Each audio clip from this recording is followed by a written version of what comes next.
अगर ये जोकर भी तो उन्हीं की परमिशन से भेजा है। ये जोकर इसलिए भेजा है कि सनातन के मानने वालों, तुम अपने रास्ते से क्यों उठे, ये रोज आपको याद दिलाता है।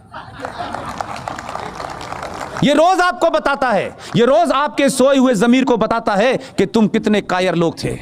हम जैसे तुम पे बौने राज कर रहे हैं, हम जैसे लोग तुम पे चिल्ला के, उसी ने बोला है और अब ऊपर वाले ने तय कर लिया है कि 1000 साल के बाद अब सनातनियों का समय है। इसलिए आपको इंतजाम कर रहा है। ये मोनिका जी जो यहां बैठी हैं, इन्हें 6 महीने पहले हम नहीं जानते थे। इन्हें भी अल्लाह ने भेजा है और इन्हीं ने, अल्लाह ने भी इनको ताकत दी है कि जो दिन भर हाथ में तलवार लिए घूमता है, उसी के शहर में ये रोजे फंक्शन करती हैं और वो कुछ बिगाड़ नहीं सकता है, क्योंकि अल्लाह इनके साथ है। क्योंकि अल्लाह को ये मालूम है कि अल्लाह के बंदों को जिनको भेजा था, जिनसे कहा गया था कि आप नीचे जाइए जमीन पर, आपके लिए अल्लाह ने सब कुछ दिया था, लेकिन यह कहा था कि मेरे बताए रास्ते से अगर तुम हटे, यह कुरान मजीद में जिक्र है, मेरे बताए रास्ते से तुम अगर हटे तो मैं लोग भेजूंगा तुम्हें नीचे जो तुम्हें मेरे रास्ते पे ले आएंगे।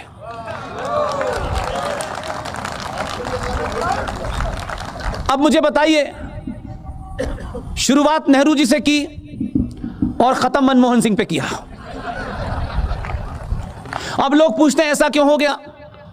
मैंने कहा कि जब धरती पे पाप ज्यादा बढ़ जाता है, जब मजहब के नाम से आप अल्लाह का जो सुप्रीम क्रिएशन है, अखलुकुल मखलूकात, the supreme creation of Allah, human being, उसमें भी जो फरमाया गया है, वो कहा गया है औरत के पैरों के नीचे जन्नत होती है।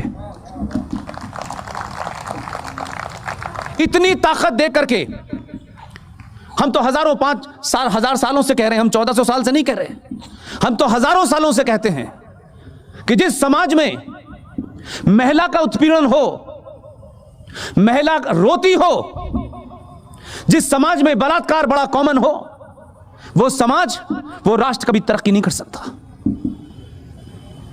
लेकिन आपने तो किताब का जिक्र करके, किताब दिन भर अपने सर पे रख के घूमते हो। उसने कहा कि इतनी बड़ी ताकत, इतना बड़ा ओहदा दिया उस औरत को कि सिर्फ उसके पैरों के भी छू लोगे तो भी जन्नत मिल जाएगी। आपने क्या किया? आपने अल्लाह के इस्लाम को तो बंद कर दिया हरे कपड़े में, और मुल्ला का इस्लाम क्या चलाया? आपने कहा चाय ठंडी हो गई, तलाक तलाक तलाक, खाना देर से दे रही है बेचारी, तलाक तलाक तलाक। जो औरत जिसका मान सम्मान, जिसकी इज्जत आपके घर में थी, आपने चंद मिनटों में सड़क पे खड़ा कर दिया उस औरत को।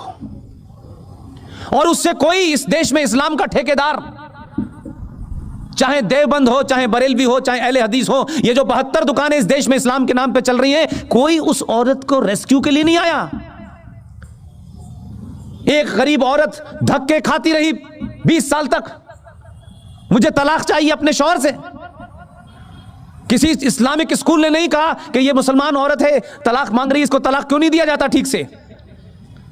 आपका इस्लाम, आपका कुरान और आपका पाखंड और आपका शरिया और आपकी हदीस नहीं रोक पाई, आपने उसे इंसाफ नहीं दिया। मजबूर होकर वो औरत हिंदुस्तान की हिंदू मेजॉरिटी हिंदू कोर्ट के सामने गई और कहा जज साहब मुझे फैसला चाहिए।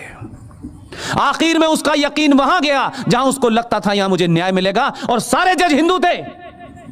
उन्होंने उसका मजहब नहीं पूछा। आप भारत की नागरिक हैं, आप फैसला लेने आई हैं, आपके साथ न्याय होगा, आप किस धर्म की हैं, किस मजहब की हैं, ये नहीं पूछा, उसके हक में फैसला कर दिया। लेकिन इस देश के जिहादी मक्कार मुसलमान, बड़े बड़े सूफी, बड़े बड़े हाजी, बड़े बड़े मुफ्ती, जो लंबी लंबी जबानों से दिन भर ऐसा लगता है कुरान शरीफ उनके मुंह से निकल रहा है। दिन भर हर बात में, हर छोटी बात में अल्लाह, हर छोटी बात में कुरान, हर छोटी बात में इस्लाम, हर बात में शरिया, हर बात में हदीस। उन्हीं जिहादी मुसलमानों ने, दंगाई मुसलमानों ने, आतंकी मुसलमानों ने सुप्रीम कोर्ट के फैसले को सिर्फ इसलिए कि उनको लगा कि हमारे मजहब में यह हिंदू कैसे दे सकता है दखल। तब वो कोर्ट नहीं थी, आदर्श कोर्ट नहीं थी, तब भारत के संविधान से बनी कोर्ट पे यकीन नहीं था, इसलिए ना बुराई लगी कि यह हिंदू कैसे हमारे मजहब की औरत को तलाक देने का फैसला दे सकता है। 412 मेंबर ऑफ पार्लियामेंट, देश का आधुनिक प्रधानमंत्री, युवा प्रधानमंत्री, आजाद भारत में 412 मेंबर ऑफ पार्लियामेंट लेके इतनी मजबूत सरकार कभी नहीं बनी। इन जिहादी और आतंकवादियों ने उस हिंदू जो सुप्रीम कोर्ट में जज थे उसके फैसले को भीड़ के डर से डरा दिया और सुप्रीम कोर्ट के उस फैसले को भारत की संसद ने पलट दिया। यह थी इनविजिबल सत्ता, यह वो ताकत थी जो पिछले 70 सालों में इस देश में लोगों ने प्राप्त कर ली थी।